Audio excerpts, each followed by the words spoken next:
I suppose we didn't intend for the name to be used this way, but as sort of a humorous quip, it is really meant to be a trust fund for Martians. Now, that may be an Americanism, frankly. The idea that there's a trust fund lying around to make the life of someone or some group of people easier in a subsequent generation. There are lots of problems with getting something as momentous, large, complicated as a program to take humanity to Mars, to get that organized and to have it survive business and political cycles and what will you. And an old model for doing this kind of thing has always been endowments, trust funds, big reservoirs of money that are sufficient to fund a lot of projects in an organized program. This is not a new idea, even for space.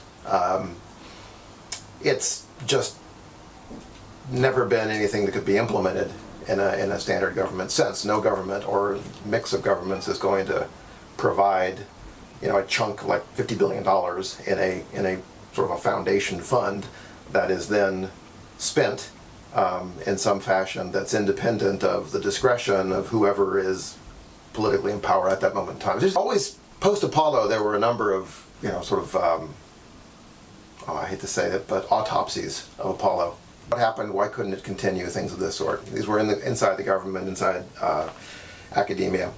And there was often a conclusion that looked a lot like this should be endowment funded, but no one could ever implement it. And the Martian Trust is an idea for how you might implement it. And the demand for space exploration is really among space enthusiasts. And it's not a paltry demand in the sense that there are many millions of them. They aren't concentrated anywhere in any country. They have no political relevance, to tell the truth. I mean, I'm speaking as one now, we'd like to think that we have political relevance, but I think 45 years of organizing groups trying to, wield political influence has kind of indicated that no, you don't.